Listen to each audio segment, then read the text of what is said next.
Oi, eu sou a Ana e vou te contar uma história que me contaram.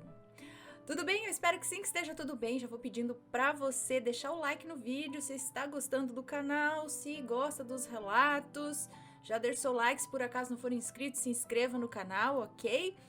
E hoje temos relatos de Maledite. Sim, o foco principal não é o sobrenatural, tá? Mas às vezes tem uma coisinha ou outra que envolve o sobrenatural. Mas vamos ver o que é essa história aqui. É uma história longa, tá? Um relato longo aqui de Maledite. Na verdade, de Maledito.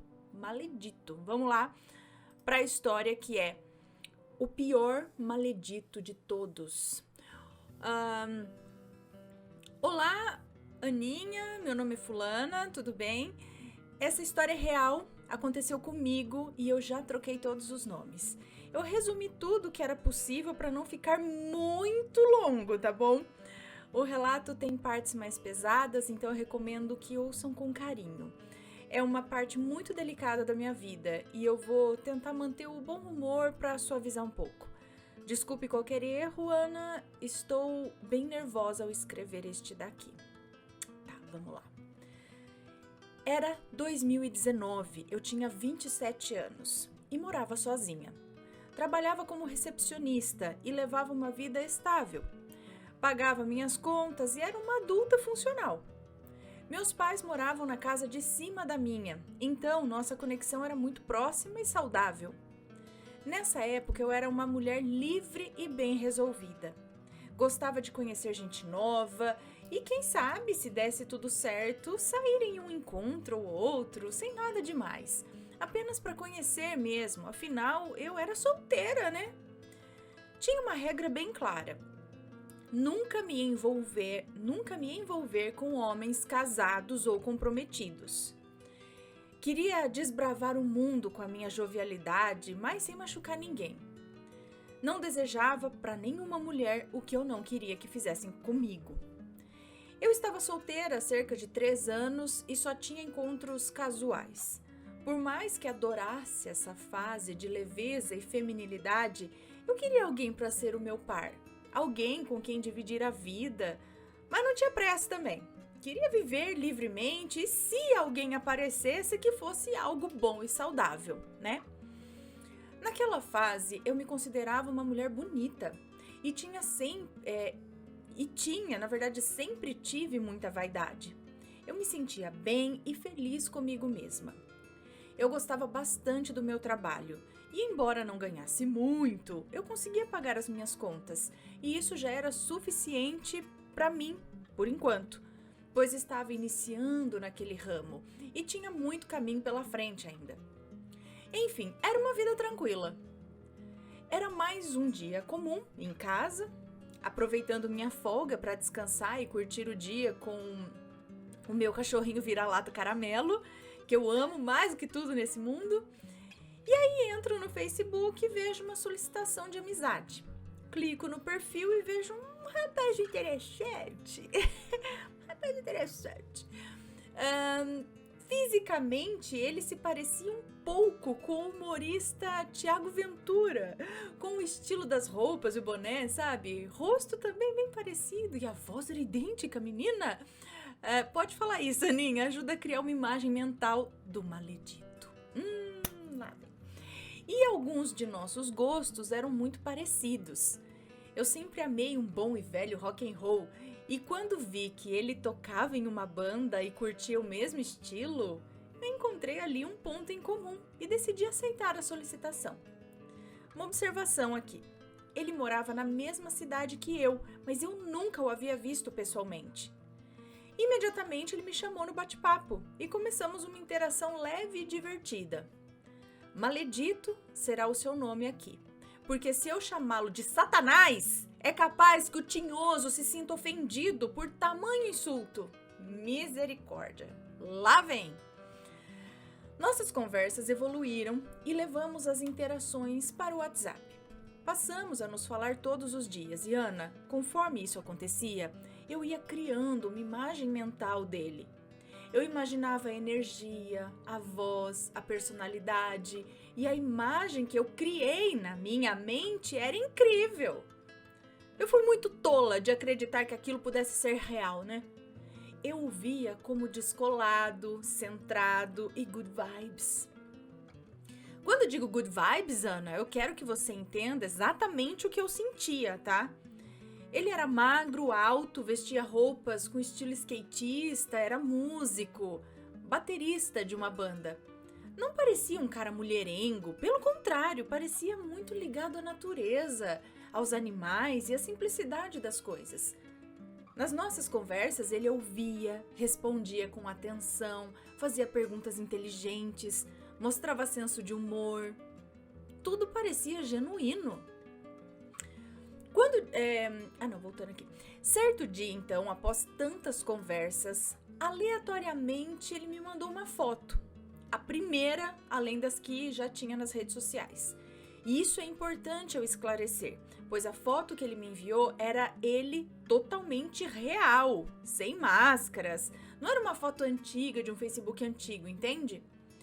Quando eu abri, Ana, foi como uma flor murchando. Como assim? Como assim, gente? Tipo...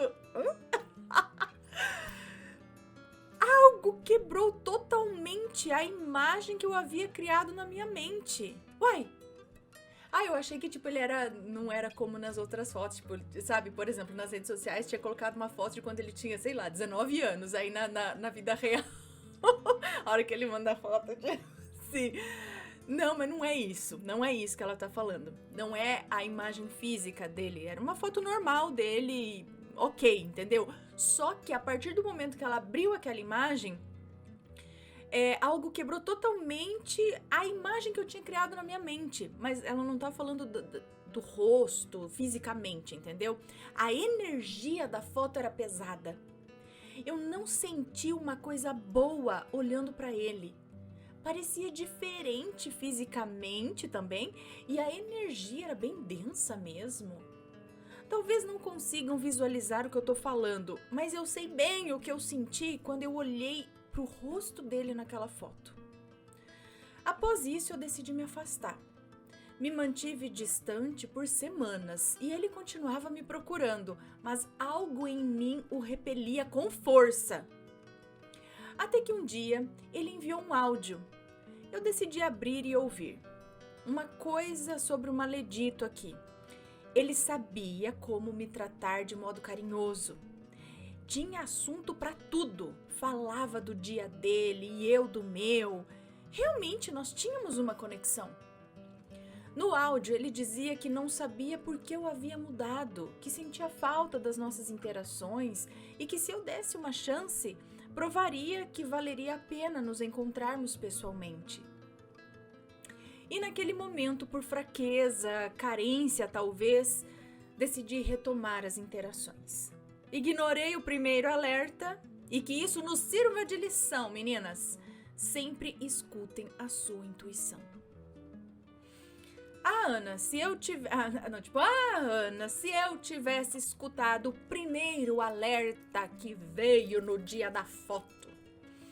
Maledito e eu marcamos um encontro em uma determinada noite. Uma das poucas folgas que eu tinha, pois trabalhava na escala 6:1. Estava bastante receosa, pois a questão da energia daquela foto ainda pairava na minha mente. Mas eu não queria ser uma pessoa preconceituosa ou injusta, então eu decidi dar uma chance. Vai que era apenas uma foto estranha dele, né?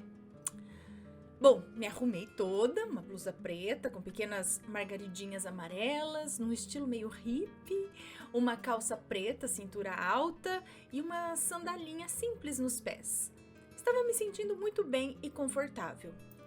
Maledito não tinha carro e morava com os pais. Então, combinamos que eu o buscaria em sua casa. Naquela época eu não me importava muito com esses detalhes, mas hoje eu realmente não buscaria homem nenhum em primeiro encontro, principalmente. Enfim, Aninha, fui eu, então, lá buscar o divo na casa dele. Meu Deus. Parei o carro e vi ao longe uma figura masculina andando apressadíssima em direção ao meu carro. Me assustei e já quase saí cantando pneu. Quando penso que não, a pessoa esquisita em questão era o maledito. Ele bateu no vidro devagarzinho e entrou no meu carro. Eu me assustei de verdade. Ele era totalmente diferente das fotos. Ai, meu Deus. Não que a aparência fosse tudo, tá? Mas parecia que eu estava me encontrando com outra pessoa. Não tinha nenhuma semelhança com as fotos, a não ser pela barba e os olhos. Ana, eu não quero ser cruel, tá? Mas não vai ter outro jeito de descrever esse momento. Ele era extremamente magro, quase desnutrido, desprovido de beleza. Desprovido de beleza e tinha um perfume muito forte. A energia dele era de desespero. Tentando me manter interessada na conversa. A energia dele era de desespero, acho que tentando... É isso ou eu tô errando aqui? Tentando me manter interessada na conversa.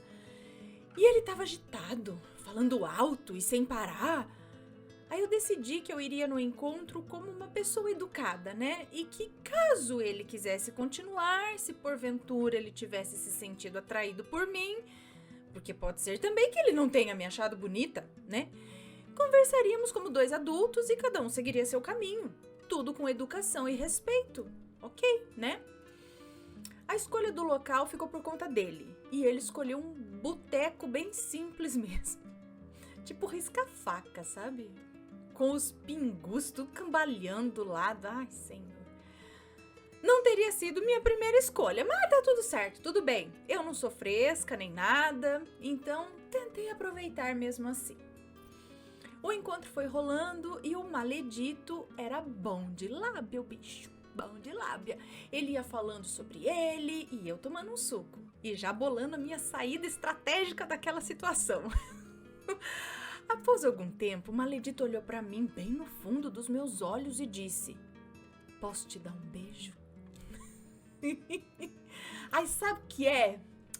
É que eu, assim... Vamos ver o que ela falou. Eu fiquei meio congelada.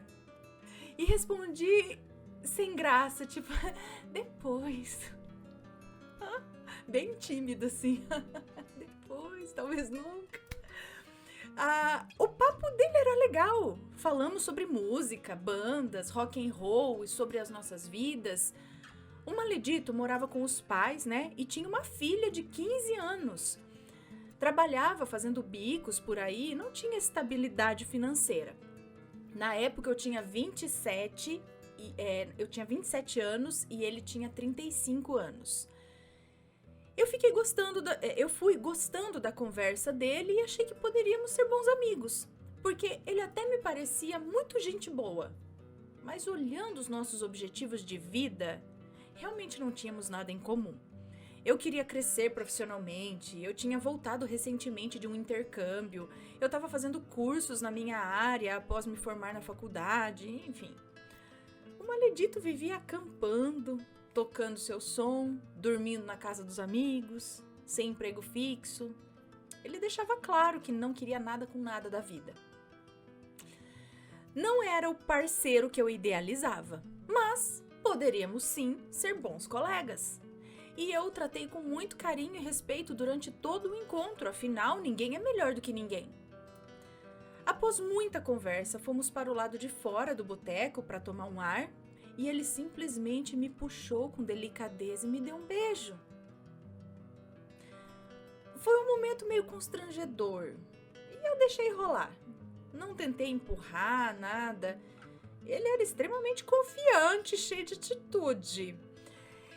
Eu senti um carinho por ele, mas realmente não mudaria a minha cabeça. Eu o tratei bem e após mais alguns minutos fomos embora e eu deixei ele na casa dele e segui meu caminho. O maledito começou a ficar em cima de mim, me mandando mensagens constantemente e eu sempre agia com empatia e respeito. Até que ele me convidou para um segundo encontro e eu, mesmo relutante, aceitei. Eu nem sei bem por que eu aceitei, na verdade, eu só fui, sei lá. Fomos a um lugar melhorzinho dessa vez e comemos uma pizza. Maledito, então, me pediu em namoro. Disse que queria muito ficar comigo E resumindo muito todo esse lenga-lenga, eu fui lá e aceitei o pedido. Mas como assim, amiga? Como assim? Vamos lá. Ana, eu confesso que eu não sei por que eu aceitei o pedido dele. Eu acho que eu tava, sei lá, extremamente vulnerável. Fazia muitos anos que eu não namorava ninguém. E o fato dele me tratar tão bem me pareceu o suficiente pra, sei lá, querer tentar. Hoje, com mais idade e maturidade, eu realmente mudei totalmente o meu jeito de ver as coisas e isso jamais aconteceria de novo. Bom, e realmente eu decidi que a aparência não é tudo, sabe? E não era só pela aparência, não. Ele tinha uma conversa legal, ele foi encantador comigo. E aquela impressão dele que eu tive daquela foto que eu mencionei não estava mais rolando, sabe? Eu passei a vê-lo só como uma pessoa super diferente das fotos e parei de me atentar à energia que tinha sentido antes. Desliguei a intuição e fui vivendo pela primeira vez na vida sem pressão. Só curtindo. Mas, ainda assim, eu não quis julgar pela aparência, sabe? E nem pela falta de grana, nem pelo contexto de vida que ele vivia. Eu pensei, às vezes é esse tipo de cara simples que vai me fazer feliz. Dinheiro não é tudo. A gente pode ser muito feliz acampando juntos, sentindo a energia de uma cachoeira, tocando uma música, cantando na beira do mar, não é? Foi isso que eu pensei, sabe? E aí eu aceitei. Eu gostei e falei, podemos continuar saindo e vamos ver no que vai dar. Sem planos, só vamos curtindo mesmo. Bom, essa parte é um pouco mais delicada e obviamente eu peço para interpretarem tudo que eu vou dizer com muito carinho e maturidade. Após o início rápido do namoro, nós começamos a nos ver com mais frequência e a minha família foi sabendo da existência dele na minha vida. Então, eu contei para os meus pais. Um ponto muito importante é a diferença gritante que tínhamos em nossas criações. Eu era um pouco patricinha, não financeiramente, porque eu trabalhava, eu ralava muito, eu me virava sozinha. Mas o meu jeito de me expressar, de ser, a minha criação, era mais patricinha mesmo. Eu tinha uma educação bem protetora, com pai e mãe super presentes. O maledito, por outro lado, era do mundo, sabe? A mãe era carinhosa com ele, mas eles não tinham aquela conexão, aquele laço afetivo intenso. Ele era da natureza, um cara solto. Então, a diferença entre nós dois era gritante. E para minha família também. Meus pais olharam para ele e viram, né? Não sei se eu posso usar essa palavra, mas enfim, viram ele como aquele cara que não tem nada, sabe? Tipo, um maconheiro junto com a nossa filha. Esse cara sem emprego fixo, sem perspectivas claras, que mora com os pais aos 35 anos. Pra piorar, Maledito tinha uma tatuagem imensa na perna de uma folha de erva proibida. Então nem adiantava eu tentar negar. A minha família... Não adiantava nem eu negar a minha família o fato dele fazer uso recreativo da coisa. Eu, por outro lado, era toda caretona. Eu não bebia, eu nunca havia fumado, nada desse tipo. Então, de fato, éramos duas pessoas totalmente diferentes. O único ponto em comum era o gosto musical. O fato de eu ter várias tatuagens também e a química física, que era inegável.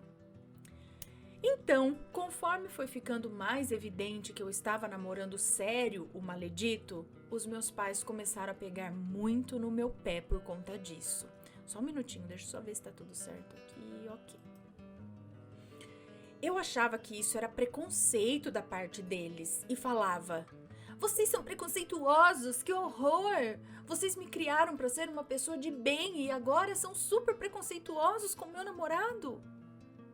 A questão não era que os meus pais eram preconceituosos. Hoje eu enxergo isso. A questão é que eles viam as red flags que eu não conseguia enxergar porque eu fui me envolvendo. Mesmo se não tivesse a questão da erva, eu acho que eles teriam o mesmo conceito sobre ele. Ele tinha um jeito diferente de falar, de se portar, tinha uma voz muito grossa e era diferente de todos os namorados que eu já havia levado em casa. Mas hoje eu entendo o que os meus pais queriam dizer. Eles queriam que eu tivesse alguém que cuidasse de mim, alguém provedor, alguém que andasse lado a lado comigo. Eles não queriam me ver levando para cima e para baixo um homem dentro do meu carro que não me ajudava a pagar nem a conta do restaurante. Porque ele realmente não tinha dinheiro para comprar nenhum desodorante. Ele não tinha nada. Era um cara que só não morava na rua porque morava com a mãe e com o pai e dormia em um sofazinho na sala. Então, para os meus pais, um homem que nunca tinha tido um emprego fixo era um absurdo. Eles trabalharam a vida inteira, me criaram com amor, me ensinaram a ser batalhadora. E ver a filha se envolvendo com um homem que deixa claro que vive de brisa e água? Bom, hoje eu entendo o lado dos meus pais. Realmente, querida, realmente. Hoje eu jamais teria me envolvido com alguém tão despreocupado, com alguém tão nem aí para a vida e para o mundo. O negócio do maledito era erva, beber, fumar, acampar. E o meu erro foi achar que esse lifestyle dele caberia dentro da minha vida. De alguém que já nasceu com a carteira de trabalho na mão, como eu, que nunca ficou sem emprego. Pois em uma época apertada eu vendia brigadeiro na rua para ter meu próprio sustento, sem depender do meu pai e da minha mãe. Entre outros trabalhos honestos que eu tive. Bom, assombrados, acho que ficou claro as nossas diferenças e o motivo do conflito familiar que eu estava me enfiando. Conforme o namoro foi evoluindo, nesse primeiro mês, chegou o momento de eu conhecer os pais dele. E eram pessoas muito legais, me trataram super bem, mas era visível que eles vinham de uma realidade muito simples. Viviam na escassez, tinham apenas o básico para sobreviver. Quanto mais eu conhecia a vida dele, a família, os amigos, mais próxima eu me sentia dele. Confesso que eu sentia pena. Pena de ver que ele não tinha um guarda-roupas, roupas íntimas, meias. Não tinha nem desodorante, Aninha. Ele usava o do pai dele. E o pai brigava com ele por isso. E eu, sentada no sofá, achava tudo muito triste, porque eles brigavam até por um copo de leite. Tudo era contado mesmo. O dinheiro que eles ganhavam, gastavam com bebidas alcoólicas. E isso não fazia sentido para mim. Mas cada um vive sua vida como quiser, né? Pois é. Eles tinham a visão de mim como uma mulher mimada, filhinha de papai. Mas eu entendo que é pela diferença de criação que tivemos. E eu não ficava me esforçando para justificar que eu não era isso. Eu sabia quem eu era, e para mim isso era o suficiente. O maledito, por diversas vezes, dizia: "Não sei o que você tá fazendo comigo. Podia estar com outro cara que teria dinheiro para te levar para onde quisesse. Acho que o trabalho que eu fiz para você foi forte mesmo, hein, amor?" Eu não entendi a profundidade dessa frase ainda, mas penso que ele pode realmente ter feito alguma amarração para mim. Passamos a fazer rolês simples, mas que para mim eram gostosos. Acampávamos em lugares tranquilos, íamos a cachoeiras, comprávamos um refrigerante e sentávamos à beira da represa para tomar, conversando e curtindo o momento. Com ele, comecei a ver a vida com mais simplicidade e leveza, algo que nunca tinha experimentado antes. Além disso, a banda dele começou a me incluir em pequenas participações nos vocais. Era um convite para entrar ainda mais nesse mundo dele, né? E eu comecei a viver experiências totalmente diferentes, abraçando esse lado bicho do mato da vida dele. Tudo isso estava sendo muito legal para mim. E se tivesse permanecido apenas nessa simplicidade, teria sido incrível até o fim. Os nossos encontros a sós eram sempre na minha casa, o que enfurecia os meus pais, mas até então a casa era minha e infelizmente eles não poderiam interferir nisso. A nossa química física era muito intensa. Eu sentia muito desejo por ele. E apesar da falta de beleza física, Maledito passou a ser para mim muito atraente. Pois eu me despi totalmente de conceitos para viver um namoro legal e leve. A partir do nosso segundo mês de namoro, Maledito foi me mostrando um problema durante a intimidade. Ele não tinha muita libido. Para ele era indiferente se a gente tivesse momentos de intimidade ou não. E eu, no prime da vida, cheia de saúde e energia, eu queria ser uma mulher bem amada, se é que me entende. Eu já sustentava a maior parte dos encontros fora de casa, pois ele não tinha dinheiro para nada. Então, a maioria das coisas, como a gasolina ou um jantar e tal, eu, a songamonga aqui, pagava para nós. Ana, desculpe abrir assim a intimidade, mas eu preciso detalhar algumas coisas. O Maledito era muito contraditório, pois para ele dormir ao ar livre, fazer as necessidades no mato, tudo isso era incrível. Mas quando se tratava de fazer amor, ele era cheio de nojinhos. Ele tinha um defeito que eu considero grave. Ele não gostava de dar prazer, se é que me entende. Eu acho que ele sentia certo nojo do toque do corpo feminino e eu achava isso totalmente desanimador, pois eu era sempre tão preocupada com a minha higiene, sempre cheirosa, saudável, limpinha, e era a primeira vez que eu tinha um homem assim do lado. Ninguém é obrigada a nada, certo? Mas mulher nenhuma é obrigada também a viver para satisfazer e não ser tratada com a mesma dedicação. Então eu me posicionei mesmo. Aquilo já estava me irritando. E em uma noite em que eu tentei abrir o meu coração, pois já fazia 2 meses de namoro e 2 meses que eu não sabia mais o que era me sentir desejada de verdade, porque por mais que ele me desse carinho, na cama parecia uma estrela do mar.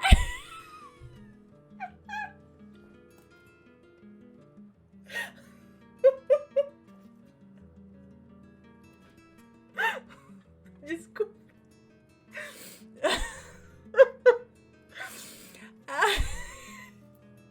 Vai. Parecia uma estrela do mar. Era cheio de nojos e não durava nem o tempo do preparo de um miojo. Ai, desculpa, moço. Após uma tentativa carinhosa e madura minha de tentar conversar de modo aberto, saudável, afinal éramos um casal de adultos, né? E eu queria construir uma relação saudável com ele. Ele simplesmente saiu no meio da noite da minha casa com ódio, gritando e batendo portão, revoltado porque dizia que não me devia satisfações. E que ele só ia fazer o que quisesse. Se eu não tivesse contente, que arrumasse outro cara. Então tá. Após essa atitude extremamente machista e descabida, comecei a enxergar nele tudo aquilo que eu via as pessoas me alertando. Que ele era um encostado, um folgado, que usava o meu carro, a minha casa, o meu corpo e o meu pouco dinheiro fruto de muito suor. Algo abriu totalmente os meus olhos.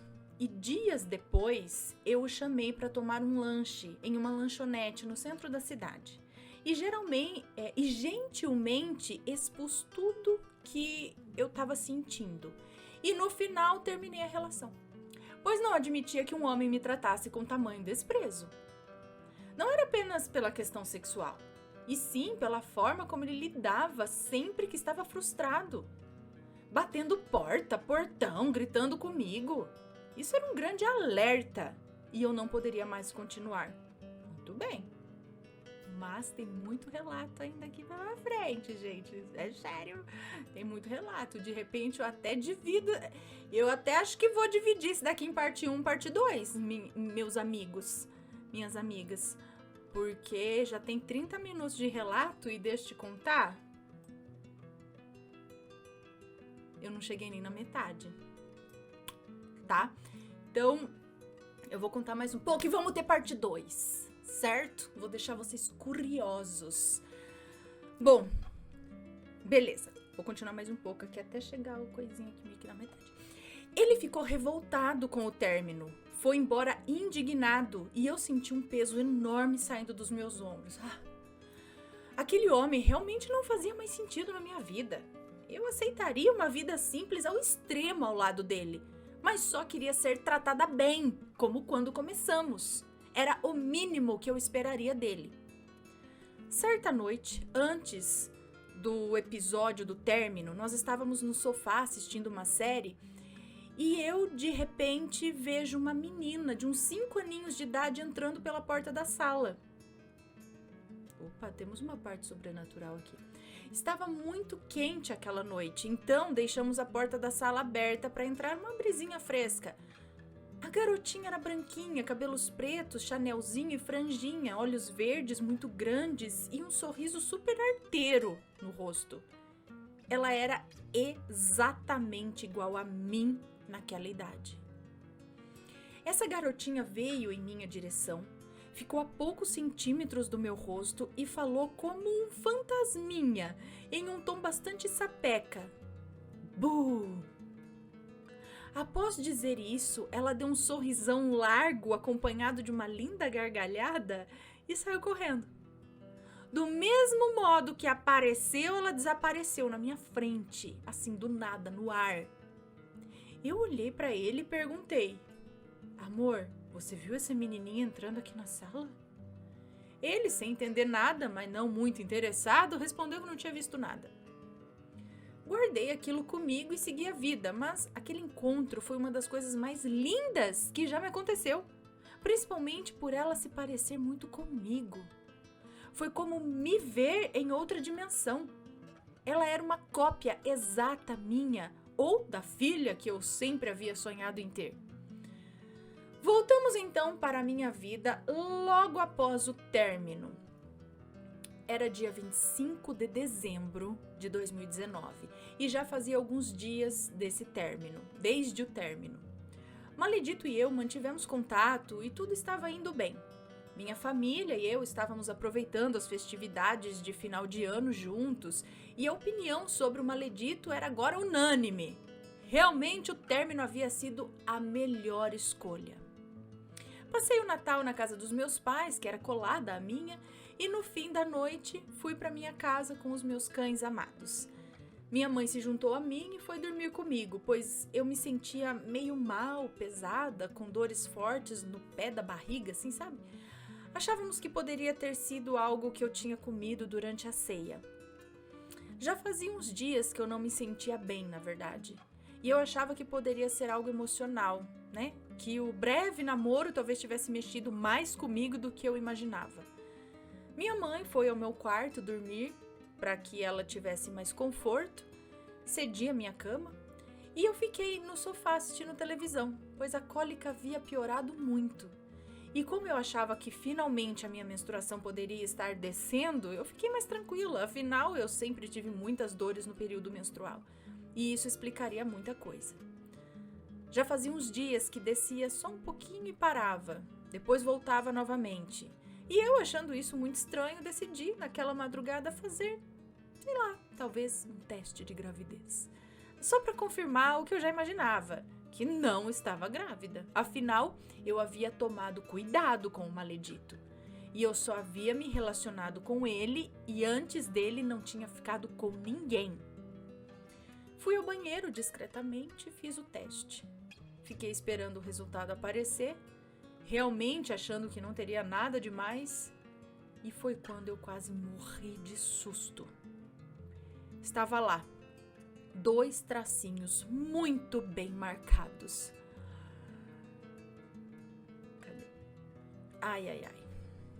Ana, eu senti um misto de desespero e uma alegria quase visceral mesmo, instintiva, animalesca. Eu senti muito medo por ser um bebê de um cara que eu claramente não amava, que não tinha um pano de chão em seu nome e que não seria nunca a escolha de um pai ideal. Mas eu sentia que aquele bebê era meu, que independente dos outros 50% do DNA dele, Era um momento que eu havia esperado por 27 anos, pois ser mãe até então era o meu maior sonho da vida. Eu, me tremendo toda, fui contar para minha mãe, que pareceu sentir o mesmo conflito emocional que eu. Ela não gostava nada do maledito, mas era a filha dela que estava grávida. Então ela seria a vovó. O que falou mais alto? Nós duas nos abraçamos, rindo e chorando ao mesmo tempo. Aninha, minha mãe, sempre foi a minha melhor amiga. Ela era, assim, o meu coração fora do corpo. Meu irmão, na época, era casado e sua então esposa estava esperando uma menininha. Meus pais teriam, então, 2 netinhos com quase a mesma idade. Enfim, minha mãe e eu decidimos não contar ao meu pai naquele momento. Combinamos de ir, assim que amanhecesse, ao hospital, fazer um exame de sangue e ver o motivo do meu sangramento e das cólicas fortes, né? Só após tudo muito bem confirmado, contaríamos a ele e ao meu irmão.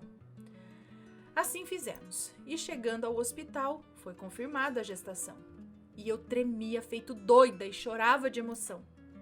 Mas eu realmente não esperava pelo que estava por vir. E eu acho, deixa eu só ver aqui.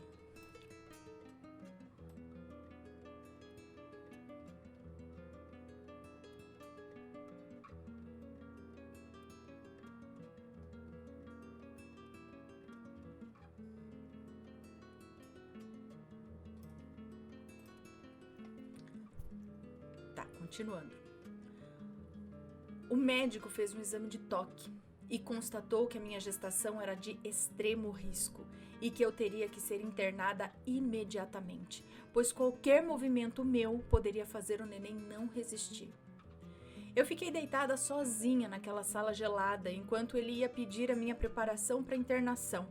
E foi quando uma enfermeira apareceu e me disse a seguinte frase: "É a sua primeira gestação? E é melhor você nem se apegar, viu? Esse bebê aí não vai vingar." Meu Deus! Eu olhei para ela horrorizada, com os olhos arregalados, e disse: "Vira essa boca para lá, vai dar tudo certo comigo e com o meu bebê." Ela disse então que estava nesse ramo há anos e sabia que eu perderia. Me deixou sozinha na sala e minha mãe entrou, me encontrando totalmente abalada e passando mal, enjoada. Essa enfermeira em questão trabalha na mesma maternidade até hoje, tá? E como a cidade é pequena, eu sempre a vejo e revivo esse trauma. Bom, fui então encaminhada para o quarto e minha mãe, após insistir muito, conseguiu ficar comigo. Era um hospital público, pois não tínhamos convênio. Eu tive então que avisar o meu pai e o meu irmão, que receberam a notícia com muita confusão, mas me apoiaram muito. E eu me senti muito sortuda por ter uma família como essa. Eu ouvi, é claro, algumas frases de espanto deles, mas sei que era pela preocupação de me ver internada. Precisei avisar o pai do bebê também, afinal, eu não sabia o que poderia acontecer dali em diante. A ideia era apenas comunicá-lo, mas eu não queria a presença física dele por perto, não. Maledito atendeu o telefone confuso, era muito cedo e ele não esperava me ver ligando.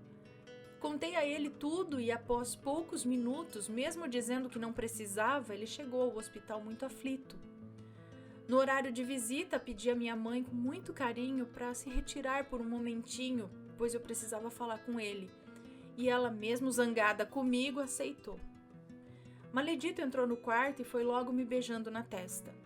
Super preocupado, ou aparentemente preocupado. Eu pedi que ficasse calmo, que eu estava bem na medida do possível, mas muito assustada com a possibilidade da gravidez não evoluir. Maledito disse que estaria comigo para tudo, mas a verdade é que eu não queria. Eu não queria nada dele, nem a presença, nem nada. Apenas o avisei por uma consideração que eu julgava necessária, pois achei que ele tinha o direito de saber. Era a primeira vez que eu estava passando por isso, e ao invés de curtir a notícia, eu estava deitada e imóvel em uma cama de hospital. Então a minha mente estava uma bagunça. Ele tentava forçar um carinho comigo para que eu não... Ele tentava forçar um carinho comigo que eu não queria ter, entendeu? Dizia que ficaria no hospital comigo, que ia me acompanhar durante a gestação toda, e eu nem sabia muito o que pensar. O maledito foi embora e logo em seguida entrou em meu quarto meu irmão e a minha mãe.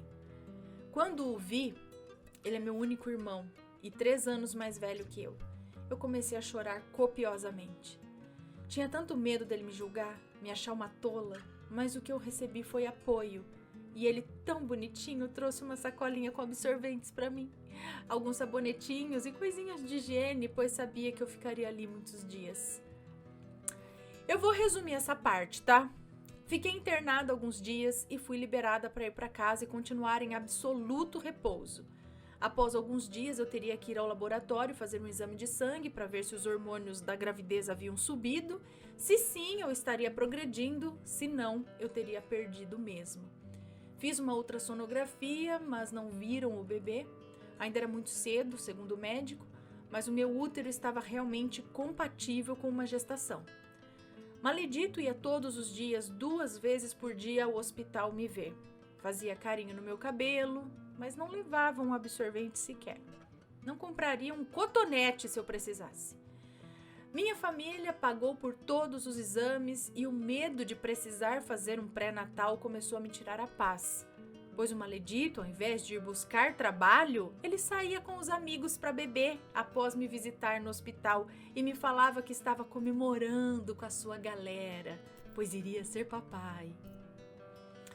Ana, em uma situação tão delicada, com medo de perder meu filho, e ele bebendo, comemorando, realmente, Maledito ia em minha casa todos os dias durante o meu resguardo. E isso irritava profundamente a minha família, mas eu preferia deixar ele ir e me ver do que passar nervoso, coisa que eu definitivamente não podia. Eu tomava remédios para ansiedade e pela gestação eu precisei parar e tinha que inserir pílulas todos os dias para ajudar o bebê a ficar estável no útero.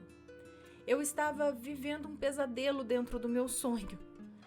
Minha mente estava fraca e eu não sabia discernir o certo do errado. Maledito ficava passando a mão na minha barriga, dizendo que estava muito feliz. Ia na minha casa todos os dias, ficava cerca de 30 minutos me alisando e ia embora.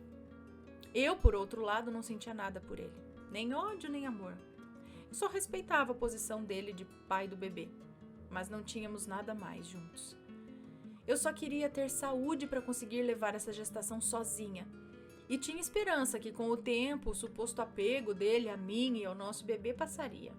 E eu poderia criar o meu filho com muito esforço e muito trabalho, pois sabia que ele não ajudaria com nada. E realmente, eu não queria isso para o meu filho. Eu estava extremamente confortável com a ideia de ser mãe solteira. E realmente eu me sentia bem com isso. Mas ele queria muito uma aproximação.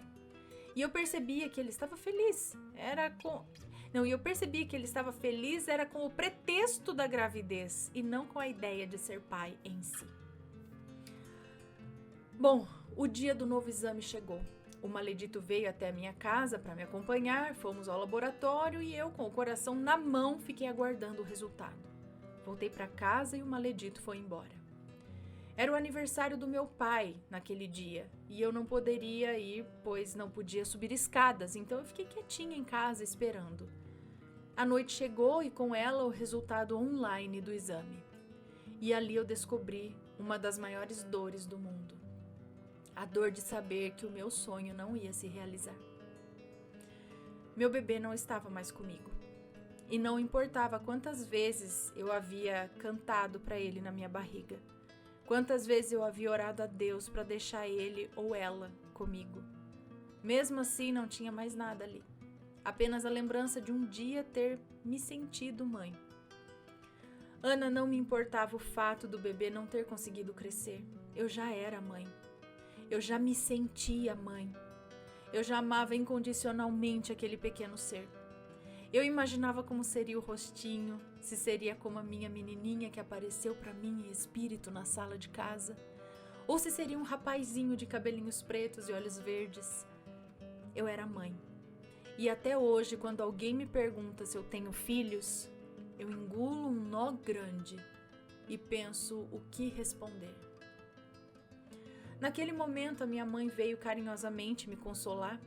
O maledito também. Eu agradeci, mas eu não queria ver ninguém. Eu queria e precisava ficar sozinha, pois eu me sentia incapaz. Incapaz de gerar uma vida. Eu queria tanto aquele filho e eu não fui capaz de mantê-lo dentro de mim. E isso me causava uma revolta recém-descoberta. Maledito foi embora e minha mãezinha subiu para sua casa, pois tinha os preparativos do aniversário do meu pai. Ela não queria me deixar sozinha, mas eu não queria ver ninguém.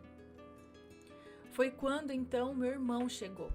Sem falar nada, ele me colocou em seu colo, abraçou meu corpo e colocou uma mão no meu rosto. Foi quando eu finalmente consegui chorar. Chorei como criança no colo do meu irmão e com ele eu consegui me abrir. Ele não me julgou, não tentou me confortar, ele só me deixou ser o que eu precisava ser naquele momento. Ele me olhou fundo nos olhos quando o meu choro finalmente cessou e disse com uma sabedoria e uma voz que não parecia ser dele, que um dia eu entenderia o motivo disso tudo, e disse que o meu bebê precisava se sentir amado, que o papel dele estava cumprido nessa pequena encarnação, e que o meu papel de amá-lo incondicionalmente também estava, pois eu precisava amá-lo e ele precisava desse amor para cumprir o destino dele. Aninha não era meu irmão falando isso, definitivamente não era. E anos depois, quando eu comecei a frequentar uma religião, uma entidade magnífica do bem me disse exatamente isso, com exatamente essas palavras. Então eu sei que meu irmão foi um instrumento naquele momento e foi a única coisa que me fez me levantar e pensar que tudo poderia melhorar finalmente. Meu irmão tem mediunidade e eu também. Bom, a gestação estava encerrada precocemente e eu, após isso, nunca mais fui a mesma. Me tornei uma pessoa vazia e vulnerável. E foi aí que o maledito sorrateiramente se aproximou de mim. E eu sentia que só ele poderia entender a minha dor, já que ele foi a única pessoa que perdeu o mesmo filho que eu. E aqui eu deixo para continuar no próximo vídeo, ok? Porque é muito longo, então vamos dividir aqui na metade, tá bom? E aguardem aí para a parte 2 dessa história. Combinado? Então, logo mais a parte 2. Obrigada, beijos, não se esqueçam do like e de se inscrever se não for inscrito. E a gente se vê na parte 2 dessa história. Fui, tchau, tchau.